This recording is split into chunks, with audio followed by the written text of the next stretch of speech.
Dum, dum. Yep. I'll wait for a few of you to jump on if y'all up this early. A lot of y'all might be sleeping that liquor off from last night, so I'll uh, I'll wait just a little bit.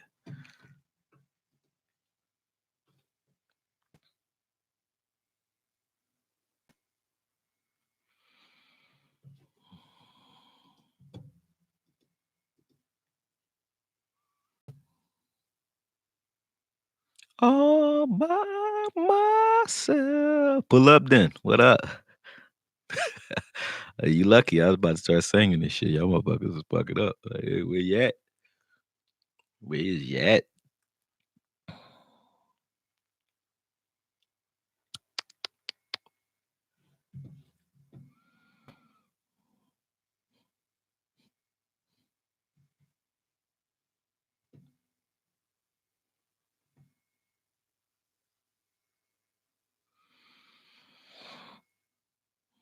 Okay. All right, that's enough of you. Hold up. What up, Ian? Salute. What's up, Marcus? All right. Yeah, I had to wait. Oh, you got that song? Yeah, I was about to go in. I was about to go in, man. Yeah, man. It's football Sunday, man. I've been waiting for this shit all week. It's 20 of y'all in here. Make sure I got 20 likes, man. But let's get right into it. I know y'all saw the video yesterday. Talk. What's up? What's up, Levin Aries? Good morning. Good morning. I know y'all saw the Minka video yesterday, man. I'll elaborate a little bit more because that video was kind of short. I think just to be clear, I think going after Minka, it's a good move. It's not an important move. All right, let's get that straight. I think we can win Minka or no Minka. I think I like what I seen in Donovan Wilson. I like what Heath does. I mean, he doesn't. He's not a total screw up. So I like what he does. You know what I mean? Heath is Heath. But I just think from a juggernaut standpoint, like becoming that. Oh yeah, we want as many weapons as possible, but I don't want to lose weapons to get them. You know what I mean? Um, I would give up an Anthony Brown, Taco Charlton, because we don't really use him anyway. I'm not saying that Taco can't be better than he's been because Taco's been impressing me in the offseason. But if he's not going to play, let him go to Miami, get some tick. It's better for his career. Maybe he'll get some fun in the sun. He'll get some sacks, 8 to 10 sacks in the season if you let him play the entire year as a starter. He'll get there. So it's better for him. And us having a guy that's like Byron Jones, just a little bit more aggressive and a little bit better with the ball, that couldn't hurt. Having a guy that can just move around anywhere. And I understand Minka's frustration, because I think that was my frustration with the way we used Byron Jones when he was a safety. We moved him around a little bit too much. We didn't let him get comfortable at anything. And then when we did let him settle in, we let him settle in at free safety, nickel, tight end coverer. You know what I mean? That's not him. I think it helped him in the long run, Byron, because getting punched by those tight ends on those releases every week made it so that a wide receiver, no matter how big, no matter how strong, can't really fuck with him. So I like that. But Minka is a different tool. What he does, in my opinion, is allow us to move Cheeto around, who I do think needs to be closer to the ball. Minka, not necessarily. I think Minka's good out on the edge, and he's good at free safety. But with Minka in a lineup with us, or even Jordan, if we can use Jordan that way as well, and I don't know why we don't do that. That's Chris Richard's call. But if you watch, yo, what's up, meticulous? Yeah, do that, man. Make sure they hitting that like button. But from a Jordan Lewis standpoint, moving him outside and moving Cheeto into the slot or nickel package, if he's playing zone anyway, I like Cheeto closer to the ball for some reason. Like Cheeto hasn't quite been what I thought he would be out on the edge, and I didn't think he would be great out on the edge. To be honest with you, I thought because of when you watch his college film, if you watch my Cheeto breakdown, I'll link to it actually after we finish this video. I'll throw that link in there. But when you watch that breakdown, he was at safety and he was at nickel. He was blitzing from the nickel position. He was blitzing from the safety position. He was able to make plays because both of those positions allow him a little bit more freedom than he's allowed on the outside. If you take another guy like Byron, who I think Minka he reminds me of, and you put him out on the outside, You can interchange all three of those guys. Just think about it. There's no lineup that you can put out in front of them. There's no formation that you can put out in front of those guys that is trouble. Any size receiver, any speed receiver, any tight end. It doesn't matter what formation they line them up in because it's interchangeable. And I think just Cheeto's just a little stronger, closer to the ball than he is outside. I don't think Cheeto's bad at all. I just think he's kind of handcuffed being all the way out there on the left. I like him closer to the ball. That's just me. Cheeto's more of a cerebral player, sort of like Troy Polamalu. Well, if you told Troy Polamalu, hey, you play single high safety, he'd be okay at it. Yeah, he'd be good at it. But he's better when you bring him closer to the ball and say, hey, do what the fuck you want to do. That's what I want to do with Cheeto. I like Cheeto, honestly. I think he's a ball hawk. I think he's a turnover machine. He just needs to be closer and not asked to do one thing and one thing only. Whereas Minka wants to do one thing and one thing only. So put his ass over there and let him do what he wants. So that's how I feel. Or you could just I think you could still do the same thing by letting Jordan do it. But I think Jordan, they feel like Jordan will have trouble with some of the bigger receivers for whatever reason because of his length and his size. But whatever. That's just how I feel about Minka. I don't want, just to be clear, I don't want us to lose anything special in this secondary to get Minka. I wouldn't give up Woods for him. I wouldn't give up Byron Jones for him. If you start asking me about Jordan, maybe I would give up Jordan Lewis for him. I love Jordan Lewis, but not in this scheme because we don't use him in this scheme the way he needs to be used either. So again, Jordan is to me he's our best man coverage corner, but we don't run a man under scheme, which makes it a little difficult for him to get on the field. But if we had Zimmer, a guy who likes to man up all day, all across the board, he wants corners that can man up. Oh yeah, he'd be a starter. But we don't play that scheme. So Jordan again is not allowed to do what he's best at. You know what I mean? So anyway, that's how I felt about Minka. I like Minka. Love the film. So on. Who's that? Yeah, Jordan may be used for trade bait. Anthony, you might be right there. Um, yeah, I like Jordan and nickel too, but like I said, I just want to see Cheeto moving around. I want to see Cheeto and nickel. Maybe they've done it at practice and he's looked like shit. Who knows? So maybe that's why he's not there. But I just like to see it.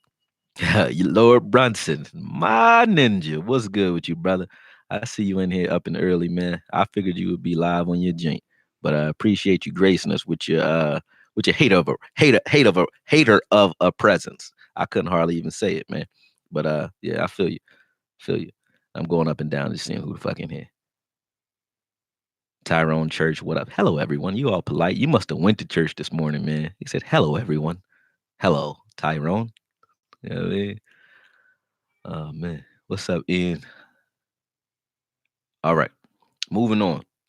Today we got the Washington Redskins, and I know Lord Brunson is well aware of the seriousness of that situation. I don't think Washington is a rollover team. They're not as far behind in the rebuilding process as the Giants are. So don't expect us to come in and just roll over Washington. And Adrian Peterson's he was a healthy scratch last week, but I think he's starting this week. So Adrian Peterson is he's formidable. He's older, but he's formidable. He got some tread left on those tires. So I think this game would be an uglier matchup. I think that Washington brings more balance than the Giants do, and that's because of Case Keenum. I think he has a little bit more of a gunslinger mentality than Eli does. Eli's more cerebral. He wants things to work a certain way, and he's also rattleable, if you want to call it that. You can rush to a spot with Eli and kind of get him out of his game. Case Keenum is like, he's just waking up. If you pop him in his mouth, he likes it. You know what I mean? So from that standpoint, um, I think Washington is going to bring a new ripple, and then their defense is a lot more mature than the Giants at this point. The Giants have a lot of new parts, and they don't really have an identity on defense. You don't know what they're trying to do. I don't know what the fuck they were doing on film last week. To be honest, it was week one, so I'll give that to it too. Maybe they're going to do things a little bit differently moving forward. But we're not in mid season form yet. None of us are. All right, but what Washington's going to bring to the table, I think, is just going to be some hard nosed, smash mouth football, which we are good at. It's just that Zeke isn't in midseason form and he hasn't trained all off season, so I don't want him to get beat up in this game. And they usually play Zeke pretty rough. Washington does, you know what I mean? I've seen a couple of forced fumbles against Washington. Everybody on the defense does like to hit, so we're going to be in for it. We just can't come in with that cloud nine mentality. We got to come in here just as serious. And I hope we don't, I don't think in that locker room, the Cowboys are even looking at it like, hey, we are the shit. I think a lot of the fans are looking at it because of the way we dismantled the Giants. But let's all come back down to earth for this game, just so that we're not too high or too low after this game. You know what I mean?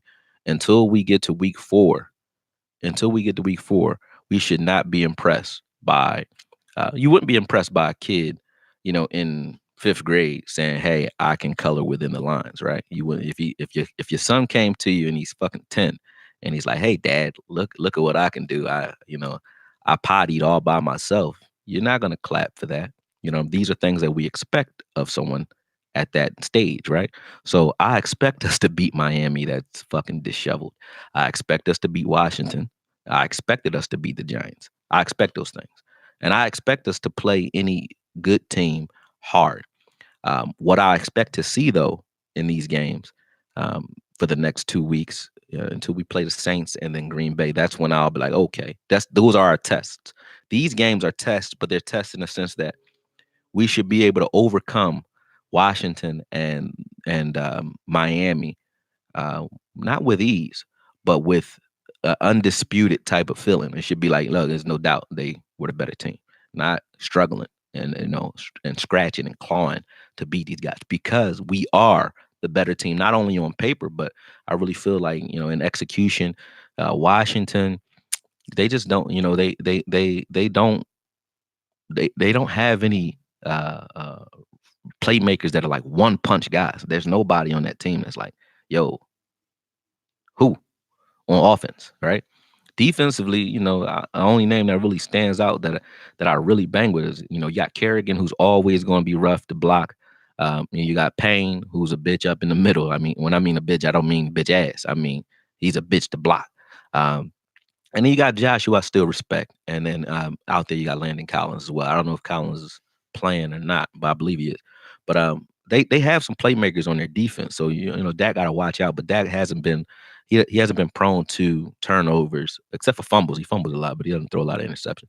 But he has been prone to turnovers, so I don't think they're gonna scorch us that way. You're not gonna win the game that way. I don't think. Knock on fucking wood though, because it ain't happened yet.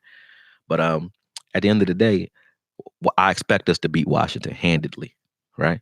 I expect us to beat Miami handedly. I expect that. I expect that. When we get to the Saints, that'll be a test because we saw last year we had a formula that slowed the Saints down, slowed their offense down, but we were slow too. We didn't destroy them. We scratched and clawed for a victory in that game. If we can up that a notch, like if we can beat the Saints handedly, if we can beat Green Bay handedly, I'll start to drink a lot more Kool-Aid, put it that way. Or at least I'll put the fucking flavor packs in. I won't add the water. But but I'll start making the Kool-Aid. We can start drinking it after week 8. But those are our real tests in the first half of the season. After that, I think in the second half we play Chicago, we play New England, and those are 2 more tests. But this season, this schedule, from a last season strength of schedule standpoint, I was thinking because we went to the playoffs, that the schedule would be, stronger than it is. It's really not. When you look at our schedule, our division, they don't really. The Eagles, Lord Brunson, y'all don't scare me. You know what I'm saying? The Eagles don't scare me. Washington don't scare me, and the Giants don't scare me. So that's to me, that's like that's a plus having them automatically, on our schedule for 6 games. Period. Right? Already. And I'm not saying 6-0 in those games. Division games are division games, but when I say they don't scare me, it's like I'm not like, oh man, that might be some shit. You know what I mean? We know they are who we thought they were. All those teams, we know who we're getting when we play those guys. Period. That's what I mean by scared. I don't mean like the Eagles can't do shit. I'm not saying that. I'm just saying they don't pump fear because we see them so often. And then the teams that definitely have some force behind them, we've either beaten or we've played them strong. Like I said, Green Bay, we always Dak always was 300 plus every time he plays Green Bay. He plays his best football. And then with the Saints, like I said, defensively, we came out and put, I think, the best defensive performance together over the last 3 years we put together in that game. Because stopping Drew Brees is not easy, and that shows you what your defense really is, especially when you don't score. When the combined total is 23 points on a team that's been scoring 30 and 40 all year last year, they were fucking killing everybody, rolling them over. So that showed how good our defense really was when we played those guys last week. Uh, what up? He said, "What up, Okoye? Finally made a live show. I always fucking do live shows. He thought you just never around, man. You on a workman schedule. I'm on a street nigga schedule. Like I just jump on and do shit. You be wanting me to be like, hey, every Thursday and Friday at 8 o'clock, Okoye will be like, it don't work like that, man. I jump on when I can, man. He said if the Redskins, Lord Brunson said if the Redskins beat y'all, it's gonna be crazy.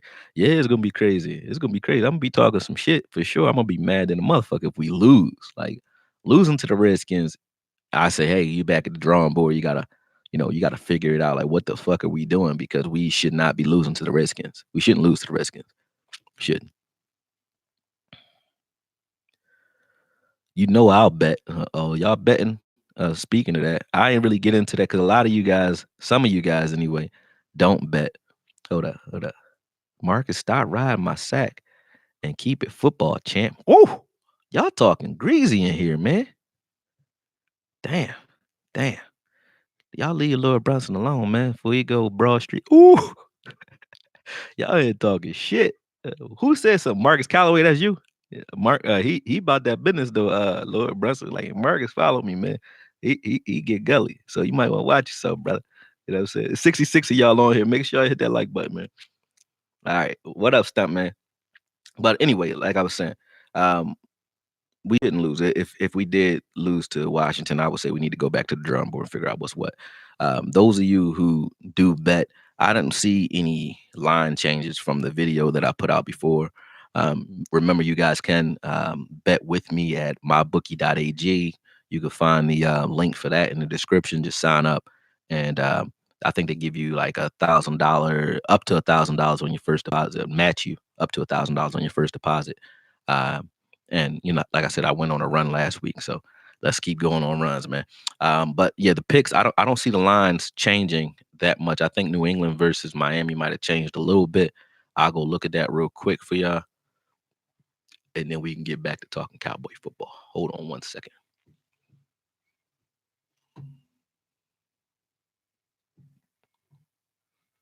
All right, Sports Shark odds NFL. Let's pull it up. Same. Yep, same.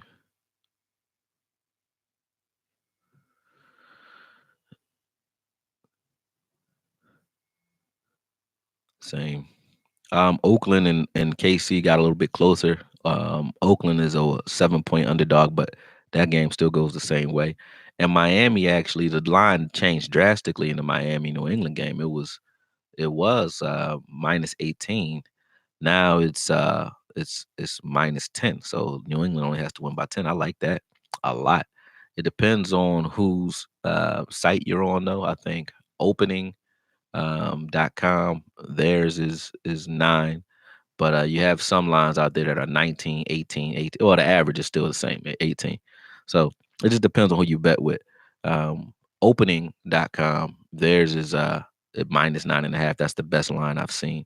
Everything else is 19 and 18. So I still say, add those points. If you're a Miami fan and you just want to go for it, do a teaser, throw New England and Miami into it, make Miami a 24-point to 25-point underdog, and hope that they can keep it within 15, 16, or 20. You know what I mean? If you're a New England fan, or if you bet New England, the best thing I say is still tease it, make New England an 11-point favorite or a 12-point favorite, and pick it. 18 points, I don't like it. So I'd stay away from it straight up. You know what I mean? Yeah, I would take that too, pull up then, but it's only one site offering that. But yeah, that's all I would take. Other than that, no lines have changed. So you guys can refer to my video earlier this week for the picks of the week. Everything else is the same. So I still stand on all my picks based on those numbers. So you guys can get back to that. But all right, back to Cowboy football, man. Um, I think right now the reason Minka Fitzpatrick was a thing is because we feel that we're close. But I can't think of a missing piece that is a necessity right now because there's no injuries that are killing us. So there's no missing pieces offensively or defensively. I like us from quarterback up on offense. I like where we at. I don't. And what I mean by that is, I mean, there's nobody that I would go out and say, yeah, we need to replace this guy. And on defense, it's the same thing. I mean, we could probably use another edge rusher, but I like Dorrance Armstrong. I like the fact that I think we're going to get Randy Gregory back. We get Robert Quinn back next week. So I don't even think we need an edge rusher. I like Quinn. Quinn has some tread left on his tires, and you have to keep in mind if Law, if and I mean by Tank Lawrence, if Law is who we think he is or who he says he is, it would be it should be the Khalil Mack effect. If you have a real edge rusher, what the attention that edge rusher should warrant should free up the rest of them. So there's no such thing as we need another edge rusher. You don't always get a tandem of edge rushers. But when you have somebody that can soak up blocks, that definitely is relentless in his pursuit of the quarterback, and that can kind of shut down a side from a running standpoint, which Law can do. He can shut that. You don't run over there. You can shut that side down from a running standpoint. So when you have somebody like that, you've already hampered an offense to the point where they have to adjust and do things differently automatically. So having him out there makes it so that Malik Collins and Woods, and they're solid in the middle, those two as starters. I wouldn't go out and say we need to replace either one. You know, Malik Collins, love him. Woods came on so strong last year that he's a main staple and a household name amongst Cowboy fans, right? So with that said, you're not going to replace either one of those guys. And then Tyrone Crawford is the Swiss Army knife of this defensive line. And then I like Dorrance or um, I really don't know. I think Dorrance probably should get the start because I like Tyrone as a swing guy. But they're starting Tyrone probably because of his veteran abilities and leadership. He knows a little bit more. But I like the youth and exuberance of a Dorrance Armstrong. Plus, he a wild man. Like I like him. But anyway, up front, no. That's the main argument you could possibly make is maybe we need an edge rusher, but I don't agree. We could use one, sure, but don't need it. And then in the secondary, same thing. We don't need anything. As much as we bust on Anthony Brown, he's been playing for us. Last year, he played pretty good. He didn't, he wasn't fudging shit up because we didn't have him on the outside. We weren't giving him that level of responsibility. So where's the hole? You know what I mean? And I think that's where the excitement for Minka comes from. It's like, you already got a fucking Ferrari and somebody saying, yo, you want to add some nitrous oxide to it, like some nitro to it. Of course. You want turbocharge this bitch? Hell yeah. Right. Why not? Why not put jets on this Bugatti? You know what I mean? So that's how we felt about Minka. I think that's what the gold rush feeling is coming from. I don't think it's coming from a feeling of lack. So a lot of you were saying, oh, we don't need them. Of course, we don't need them. We don't need them. You know what I'm saying? We don't need them. You don't need diamonds. You just wear them because you like it. You know what I'm saying? You don't need it. It ain't a diamond never helped a motherfucker's soul except for like drilling or some shit like that. So that's where I'm at from that standpoint, man. But I'm gonna go in and read some of your comments and questions, man, because I know I kind of neglect that in a lot of my lives and a lot of y'all speak on that. So I'll read. What do you guys want me to, I guess, speak on that y'all been either arguing about at the barbershop, water cooler, or whatever. Other than my squint, which y'all see, I'm not squinting right now. I got my contacts together, so you know what I mean. Pat on the back for that. But let's see. Uh,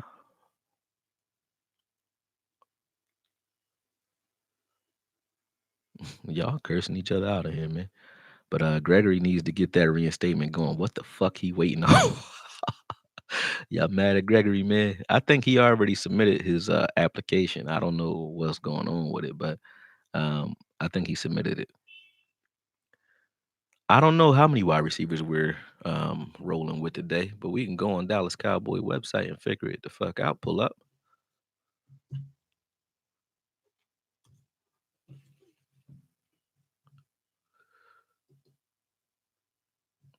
Oh, they definitely shopping Taco. Taco is inactive again. Damn. Hmm. And Tavon's ruled out. So yeah, we might be rolling with four. I don't think they pulled Cedric Wilson up, did they? Oh no, Cedric is actually on the active roster today, so we'll be rolling with five. Cedric is replacing Tavon due to injury, so maybe he gets on the field once or twice. And you guys who are riding the Cedric wagon get to see your guy out there, man. And then maybe he can shut me the fuck up. Witten Balls is just funny looking, man. Witten look like a truck driver, man. He do. It look like a crazy truck driver at that, especially because he's smiling all weird like this on this fucking profile pic. Witten look like he hurt your kids, man. Sorry, Witten. You just do. You do. You look crazy. My bad. Yeah, we need picks for Taco. So yeah, they gonna keep Taco sitting.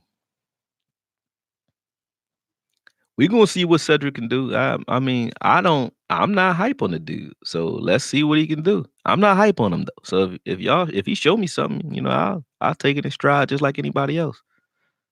I will. He said, "How does Tavon being uh, out affect the offensive coordinator?" I don't think it does. I think what we'll do when it comes to those jet sweep situations, I think we're going to get to see our guy Pollard a little bit more.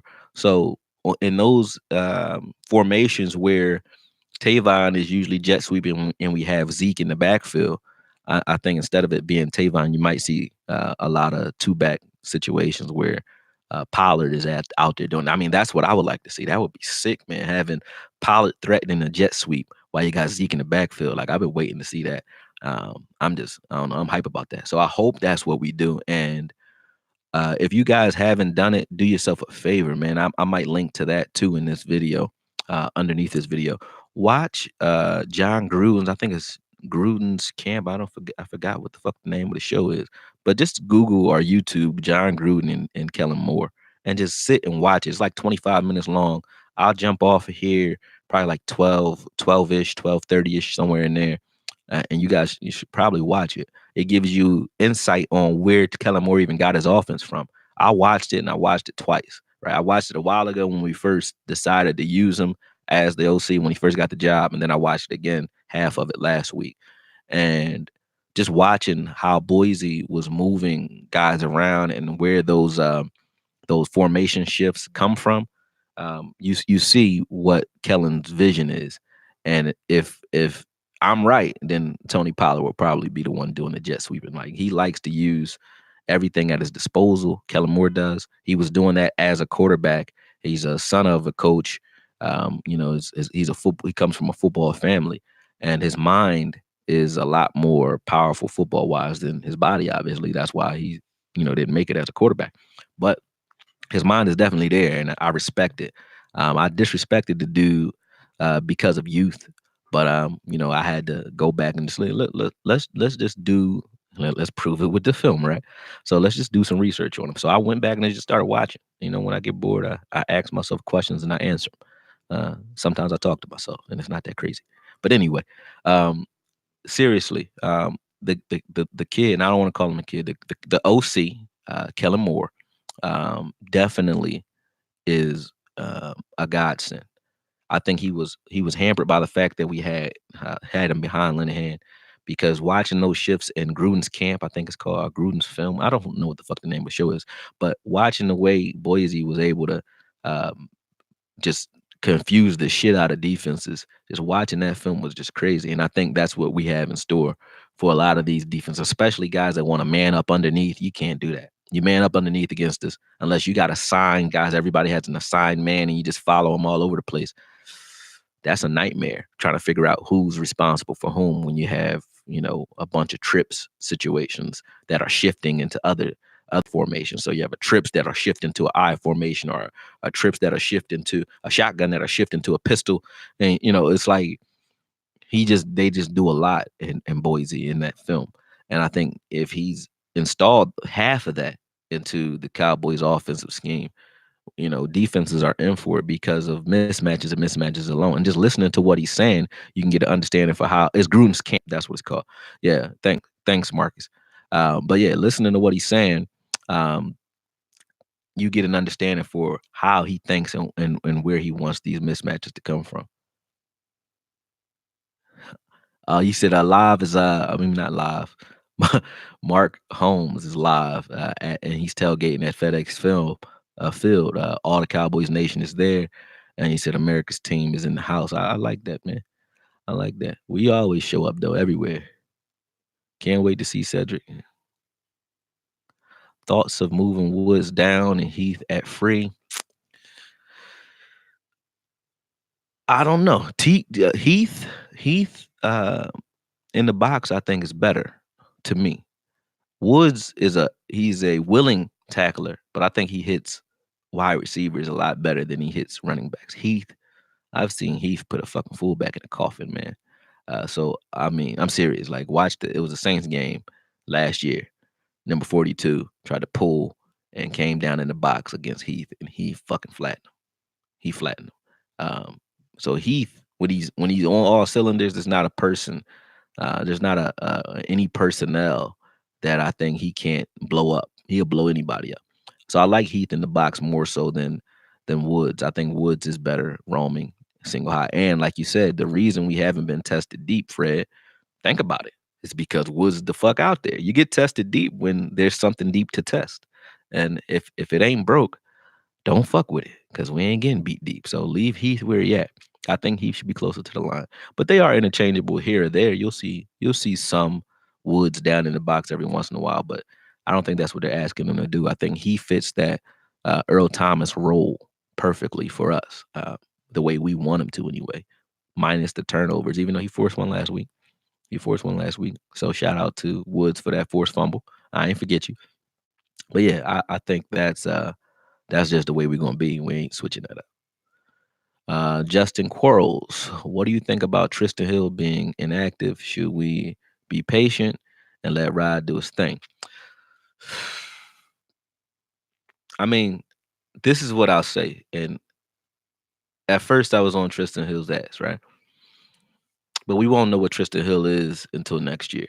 I've noticed all of our second round picks, it's just the way we pick guys. I think the way we grade, there's something in that grading system where they look for high ceiling guys that might not be anywhere near that ceiling at this point, you know? And I think Tristan might be one of those guys. There might be intangibles like his get off that you can't really teach or that they covet. His size and his get off is crazy, right? And they need to teach him some things in order for him to be effective. Sort of like Leighton. Leighton on film in college, to me, uh, he was a disaster in run support. He made a lot of plays. He made a lot of tackles against the run. He had a very good numbers, but watching his technique was scary for the NFL. Like going after linemen and giving up your body and not using those long ass arms that he had and leading with your head and you already have neck issues. That was scary to me. I thought he would get fucked up, but he fixed his learning curve, which is shorter. Leighton kind of got it together in camp last year, and he didn't come into the season doing those things. But some players are further along that curve, or further down that curve than others, and I think Tristan might be one of them. Him and Taco are of that ilk. You know what I mean? But you have guys like Cheeto. Same thing. Cheeto's first year. What was Cheeto? He wasn't worried about Cheeto. Jordan's first year. He was, you know what I'm saying? So we draft guys that have a high ceiling that might not necessarily be anywhere near it at that time. We like guys like that grow into who they are for two reasons. I think you draft guys like that. Number one, you want them to be around a while, and that shows we have faith in our defensive coaching staff. And two, they're cheaper. Because if they haven't been, if they come in as rock stars day one, and they're rock stars from, I mean, of course, that's a good problem to have. But if they're rock stars from day one, and then they maintain like a consistent level of productivity for 4 years, and when that contract comes, they coming at you like Zeke came at you. Whereas if you have a guy that they have to really work with, like Jalen, they have to really develop. Jalen, when I say work with Jalen, I mean they had to be patient with his injury, not work with like he knows how to play ball. He just needed to get right. But We have guys that you have to work with and develop. They're cheaper down the line because they know that they weren't where they are at that time, and then the stats don't show up until year 2, 3. Year 2 or 3. Same thing with D Law. Look at Law. D Law got franchised because first 2 years he was injured and he was his back. He was cool. Okay. I wasn't hype on him. I didn't think he was great. I remember the year that he kind of broke out last year or year before, I think, year before, when he broke out and started like really being who the tank that he is now. Um, in that training camp, I was looking at fucking Malik Collins. I was like, who the fuck is 96? He is balling. And I remember I was on Collins. I thought Collins was gonna be like the guy on this line. And then Law just took over that year. So that happens. Like they don't show up year one. They usually don't. So I don't expect Tristan Hill to show up this year. If he does, it'll be in spot work and it'll be a surprise to me. But I say that you could be patient as far as that is concerned. Like look at him next year. This year, I don't know. Look at Connor Williams. Connor Williams last year. Let's look at him this year. Let's see what he does this year. Same thing, because Connor Williams didn't impress me last year. You know what I mean? So I say let's be a little bit more patient with him. Got about an hour to go. we we are the best second round pick team. That's because we always have to pick in the second round because we're the best give away your first round pick team. I'm only joking. We only did that last year. I think we had Leighton in the first round. So yeah, we do pick the first round. Heath takes our horrible angle or takes horrible angles. Mm, you say that like, look, man, if the dude takes 1,000 snaps a season and takes 10 horrible angles a season, I mean, he's afforded that. I think he's allowed to do that. Heath is a lot better than we give him credit for being. He is. He really is. He does miss some plays. He makes some boneheaded plays. But Heath is a lot better than we give him credit for being. And I'll tell you what, I did a Heath not guilty video last year. And what I did was I said, let me go look at all the plays that Heath gives up. He don't give up that many plays. Last week, I think Saquon got out on him. Heath chased his ass down. Megatron got out on him a couple years ago. Chase his ass down. Heath will gun you the fuck down. All right. So plays that could be touchdowns. Both him and Byron will fucking track you down. They gonna get you.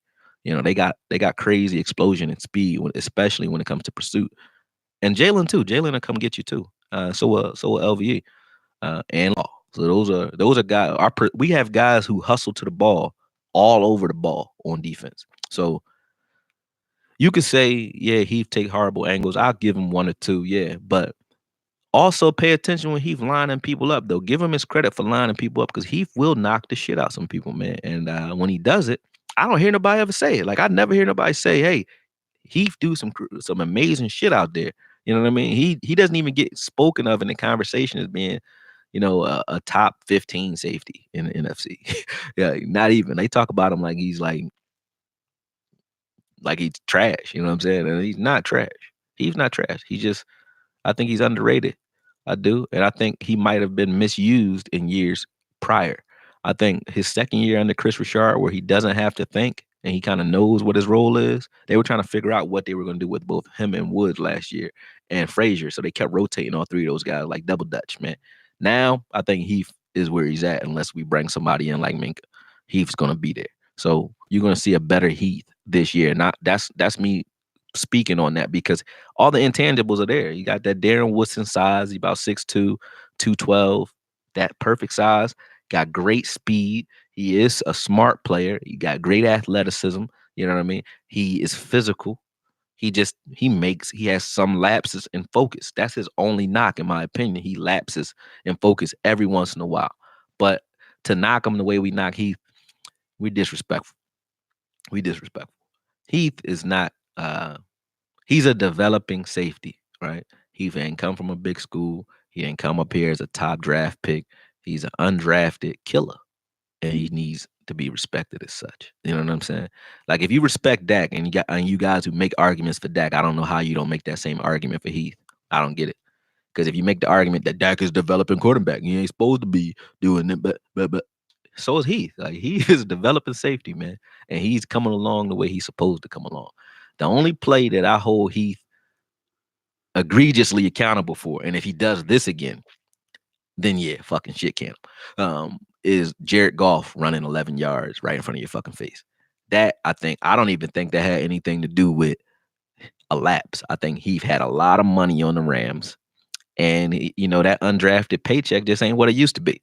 You know what I'm saying? I think that's what it is. He was like, I gotta get this chicken. Fuck that. They gotta cover this spread. I think that was it. But Heath, leave him alone, man. Heath is not Bill Bates. Yeah, Heath is not Bill Bates. Bill Bates was a guy who could not start. He was a good hitter who couldn't start and gave his all. Like Larry Izzo from New England back in the day, or like Ike Reese, if you still on here, Lord Brunson. Ike Reese was a linebacker for the Eagles who could never start. You know what I mean? He just was a special teams guy. And that's what Bill Bates was. But Heath is not that, man. He's not that. Yeah, he was big in that Oakland game. We would have lost that Oakland game if it wasn't for him. And then what?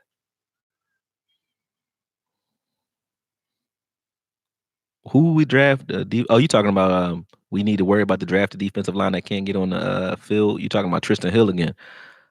I mean, Tristan Hill, I don't want him on the field. Like, who do you want to take off the field to put Tristan Hill on the field? I don't want him on the field. If he's developing, man, develop him in practice. You can't put him on the practice squad because then it'll diminish his fucking um, self-esteem. You know what I mean? And his sense of self. But I don't want him in there, man. I like Hyder better. I like Crawford better as backups to Woods and Malik Collins. I mean, that's what I want behind him. I don't want Tristan Hill behind him because Tristan Hill he hasn't shown me anything. He hasn't. And he's obviously not showing Rob Marinelli enough either. Yeah, this is his red shirt year, Adi. That's perfect.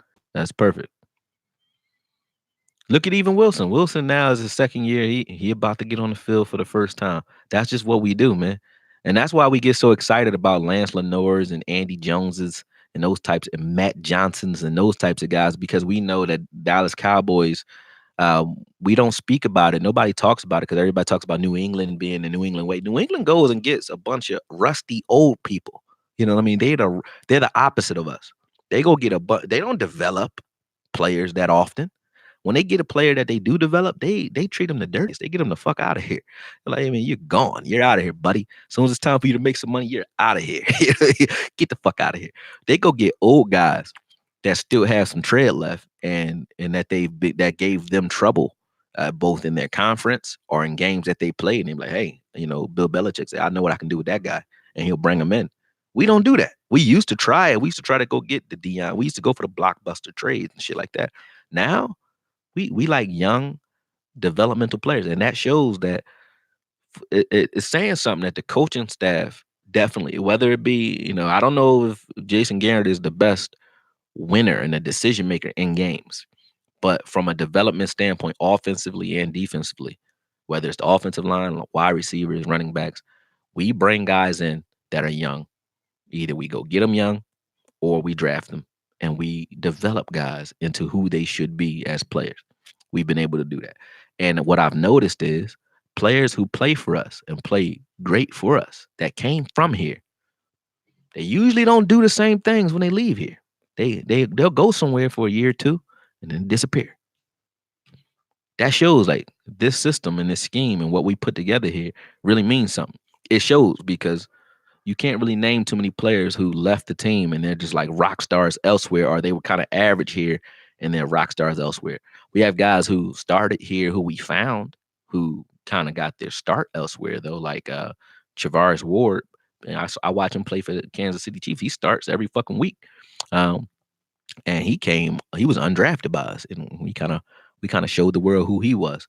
But you don't really, like, Barry Church went over to Jacksonville. He played great. Played great.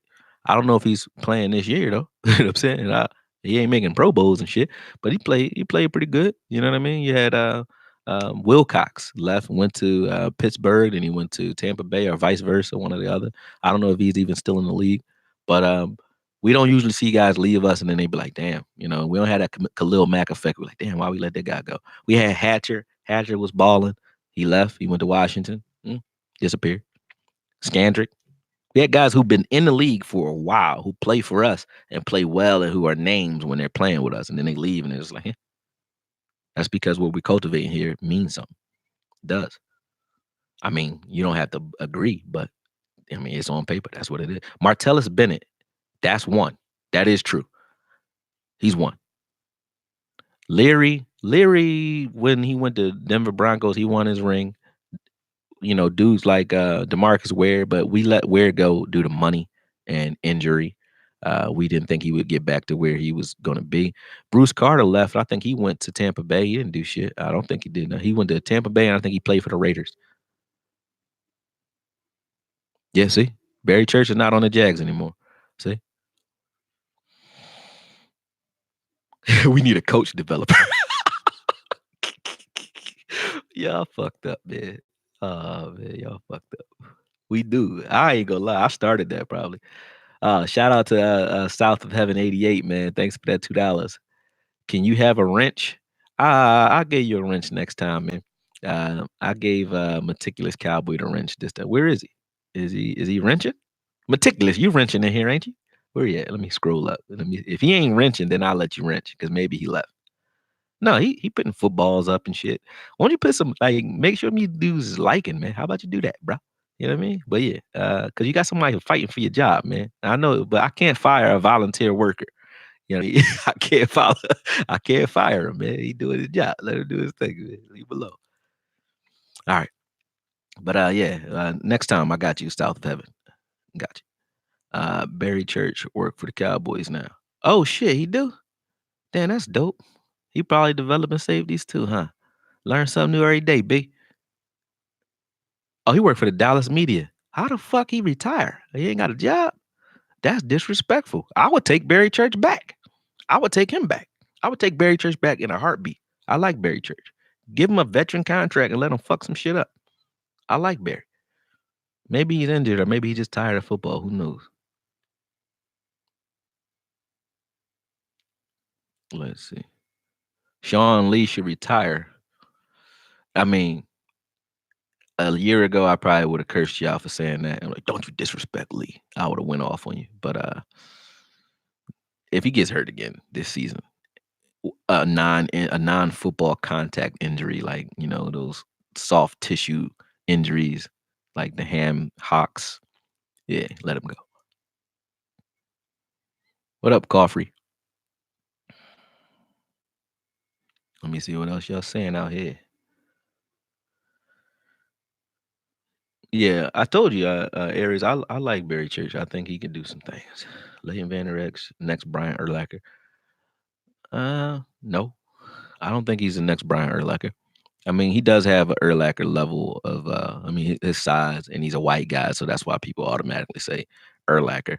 Um, but Leighton, to me, um, we won't know what Leighton is unless we, for whatever reason, God forbid, lost Jalen. Jalen, a lot like Darren Woodson and Roy Williams, Jalen takes a lot of the responsibility away from Leighton. Like Leighton doesn't have to do as much in his defense because he has guys like Lee and Jalen there to do the dirty work. Leighton gets to kind of be the free safety at fucking. He's like a huge free safety that plays in the box all day long at linebacker. You know what I mean? He's not going in there and filling gaps every play. He's allowed to flow and kind of clean up, and that's where we want him at. I don't know. I don't know where we use him this year, full season, but I don't want to take anything away from him because Leighton did get a lot of tackles last year. He balled. But I'm not one of those guys that just say Leighton is, big baby Jesus at linebacker because he doesn't have to be. He doesn't have to be. He has help. So with that, is he the next Urlacher? Urlacher and Lance, what's his name? Lance, not Lance Moore. It was Lance, forget the dude's name. Lance Brooks, Lance something, but he was another outside linebacker that played with the Lance Briggs. There you go. Him and Lance Briggs, when they entered the league, they were like both dominant in their own right, and they both like were game changing in their own right, and they grew together. And I think that's what we have here with him and Jalen. Like they're both dominant in their own right. Leighton in space, I love him. Coverage, love him. He just doesn't have to do everything. Lance Briggs didn't have to do everything either. All he had to do was, cause trouble on the edge and stop the run on his side. He was a great Sam linebacker. You know what I mean? That's it. You know what I mean? So I think it's the same thing. I think it's the same thing. We won't know what Leighton really is unless, um, for whatever reason, Jalen isn't here, or some years go by and Leighton starts to wreak havoc on his own. Leighton is a hunter though. Yeah, he is.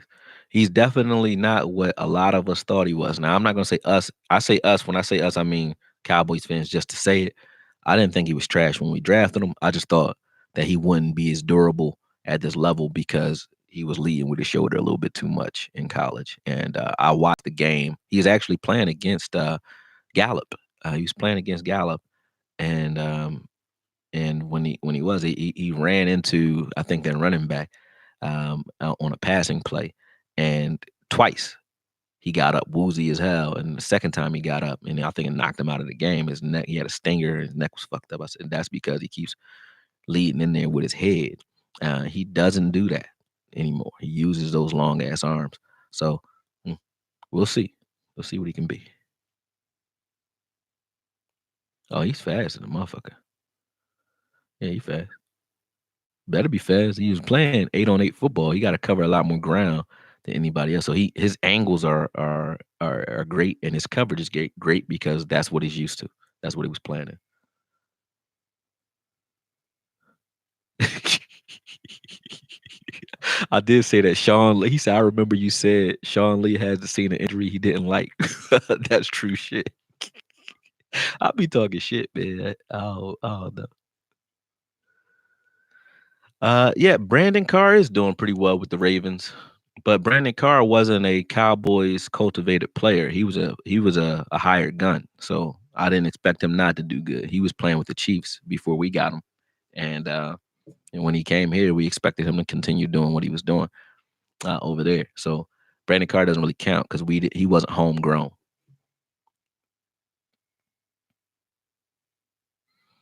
Yeah, but like I said, outside of that, the things I'll be looking for in this game, the players to watch, and this is something. Obviously, Cedric Wilson. For those of you who think that Cedric Wilson is going to be something great, hey, hopefully we use in this game. So let's watch how he works. I want to see what we do with Pollard, and I think I'm right. Pollard will be that jet sweeping gadget guy today. We probably will see him out on the edge or in the slot as a receiver a little bit today.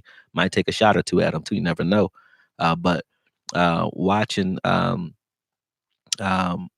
Pollard today will be big on offense. I'm also going to be paying attention to the matchup with Payne versus versus Connor Williams. Connor Williams still is a question mark. I think everyone else on this line has proven that they can beat up anybody in front of them, and they're going to dominate them. I think even Collins will beat you up. You can beat him with some speed, you can trick him, but and speed makes him antsy, which is why he does a lot of false starts. When he's playing a guy who he knows has a good get off, he gets too antsy, and I think he false starts because of it, because speed is his problem. But if you try to bull rush him or you try to come right at him, Collins got you. You're not gonna just beat his ass. Collins is a beast when it comes to that. So it's never been a physical thing with Collins. It's more mental. Uh, you know, whereas Connor, it's been physical. So watching Payne and Kerrigan stunt and come up there, they're going to attack him. They're going to test him, and I want to see what Collins can do. I mean, what Connor Williams can do. So uh, I want to watch that matchup today offensively. Obviously, I want to see how well Dak reads the field against a team that's a little bit better defensively than the Giants. So I'm going to be watching that. Um, and defensively, I'm going to be watching Heath. And the reason being is there's a kid coming up behind Heath, number 37, Donovan Wilson. I want him to play. And if Heath is what you guys keep talking that he is, like if he's a liability at all today and he doesn't ball, or we're not really firing on all cylinders in that secondary, I want to see that rotation. I want to see Donovan Wilson rotated. And so hopefully I'll be looking for 37 to hit the field. And when he does, just pay attention because he flashes on the screen. He's a dude. You'll see a guy maybe just miss a tackle or a shoestring tackle a guy, or just try to take someone's head off. You're like, who the fuck just flew into the screen? It'll be 37. I promise you. If he hits the field, he's a hitter. He got that bullet in him. He like I ain't gonna say like Roy because Roy is different. He a different animal, but Roy used to flash on the screen, sort of like him, where 31 to just fly into the screen. You're like, who the fuck was that? And it was Roy Williams. You know what I mean? Wilson is similar in the sense that you ask that question. I don't say similar in his ability to play, but yeah. Um, I think Pollard will definitely be like Alvin Kamara when it's all said and done. They're both well-rounded backs that you could make your three-down back on any given team, both of them.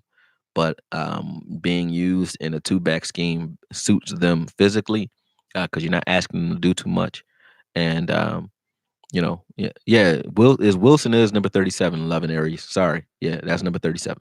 Unless he changed his number, it was 37 in training camp. But some guys have changed their numbers at the start of the season. But yeah. Well, I was saying, what was I saying? Shit, you made me forget, lady. Oh, he's Donovan Wilson's number 26 now. So he changed his number. Sorry about that, y'all. He's 26. All right, so be looking for number 26 if you guys watch this far. Not 37, it's 26. Don't matter. That's a Kevin Smith old number. So you better ball out with that number too. Cause that's a Super Bowl corners number, man. But yeah, that's what I'll be looking for. In the secondary. Um, I think if I want to see Jordan Lewis hit the field, I mean, it's not really like there's a matchup receiver wise that they can't handle regardless of who's at corner. So I'm not really looking there. I want to see Jalen, line up AP and knock the shit out of him, all day, knock him the fuck out. So I'm looking at that. And I'll be watching that front four just to see what our pass rush is looking like. But Malik Collins, I think he's healthy for the first time in 3 years. His foot is actually healthy coming into a season. He hasn't been healthy coming into not one season. He tore, I think, his pec, hurt his shoulder his first year. Remember, Malik Collins is strong as fuck. He was strong as fuck coming out of college. So he's strong as fuck. He tore a muscle coming out of college, and that's what slowed him up initially. And then he broke his foot the year after that, and that slowed him up for the last 2 years. He ain't had none of that trouble coming into this year. So I want to see what Collins can do to that Washington interior, but that's what I'll be looking at. And then obviously I'll be watching Josh Norman versus whomever, because I think Dak is going to take some shots at him. And if Dak can abuse Josh just a little bit, then I'll start looking at Dak like, hey man. But yeah, make sure you guys. I'm going to jump off so you guys can have time because we got about 30 minutes. And I want you guys to have time to go watch Gruden's camp. Go watch it. I'm serious. Watch Gruden's camp. If you haven't been betting with me and you are going to bet with me, remember the link is in the description. Go out there and sign up and do your thing. I'm on today. I'll show y'all. I already sent y'all all my picks, so you know what that is.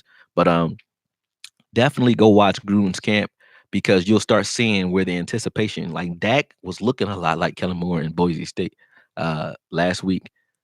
Look at that film and you'll be like, damn, it looks exactly the same. That looks like our offense from last week, throwing into windows rather than throwing at a guy. Dak was throwing at guys. Now they're not asking them to throw at guys. The way Kellen and Kitna, Kellen and Kitna, the two KK. They only need one more white guy with a K, and we got ourselves a skinhead group. But we got Witten. Witten, even though he don't got the K, he got the bald head. So that's your KKK right there. But Kellen and Kitna, the way Kitna is working with him, I think Dak was always good at just hitting a stable target. So instead of that, they try to teach him anticipation by not looking at the receiver. They're just telling, hey, Dak, throw to this spot and let that receiver get there. And that's what Kellen was doing in Boise. Gruden even called it out. He said, one word that stands out when I look at you is anticipation. Because Kellen will throw to a spot where the receiver's not even in the screen yet. He runs into the screen and just boom, right? Just like that. And we were doing that last week. And I think the influence that Boise had on Kellen and Kellen's coaching background had on him, and the fact that he was a quarterback and all that influence is all in him. And that's what he's brought to this offense. So I'm real excited to see these formation shifts and the shit that he brings to this offense, man. So get out there and watch it because that's how serious it is to me. Because if you guys want to understand, the reason some of you watch me is to understand football as I understand it, and to try to learn how I'm learning. I'm learning right with you guys. When I watch the film, I say it to you, but it's not like I knew it years before. I watched it right before I put it out, and then I'm saying what I see, and then you guys see what I saw, and you say it. You know what I'm saying? But we're learning together. This is all of us learning at the same time. We're learning the game at a deeper level together. That's my mission anyway, to give us a better overall understanding as fans, because a fan that understands a little bit better doesn't bitch about shit that's obvious, right? Because we know why it's happening, right? But if you want to get an understanding for what's to come with Kellen Moore, it's important that you watch that video, because you won't be guessing. You won't need to hear it from anybody. You'll see it because right there. You know what I mean? It's right there. So shout out to Kellen Moore. Shout out to every Cowboy fan that's on here watching. Shout out to, even the cross watchers, the Eagles fans, Lord Brunson, those guys out here who watch. I respect anybody who will sit here and watch this just for the fact that I know I beat you guys up. Like, I talk a lot of shit and I beat up other teams. I talk shit straight directly to you. And I respect that, because, that's just the nature I come from, man. But all in all, I appreciate you guys being on here, and let's have a good game today. I might go live during the game. I don't know if you guys like that. Or do you guys listen or jump on to these live streams when people go live during the game? Because I just be wanting to concentrate on the game. I don't really like, having to do both, but I'll try it. You know what I mean? I'll try it once or twice. He said run it. He said I'll watch during the game. All right. All right. Oh, okay. Well, see, I don't want to step on toes either. Like, Law, if you watch Law.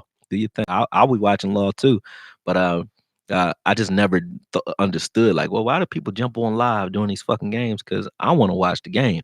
So I'm not gonna sit here and just kind of keep coming up with shit to say. I'm gonna be talking shit to the screen, cursing it the fuck out. That's just what I do. And snapping. I snap at the TV. But I'll try it. I'll try it. Let me see. I'm not home. I'm at my office, and all I have here is this big ass Mac. If I can find a way to broadcast it here and watch it right here, then I will go live. If I can't, then I'll just take my laptop with me and try to jerry rig some shit from the crib. But I'm out. Make sure you guys go out there and watch that. You bet with me. Hit the link below. Also, it was one more link I wanted you guys to watch. It was something else I wanted you guys to see. Don't really remember what it was. I think those two were it though. But let's get, man. Let's get it. We don't see. I would say see you next week, but I don't like the word week. So let's say see you next strong, man. Let's get it. Let's get it. Peace.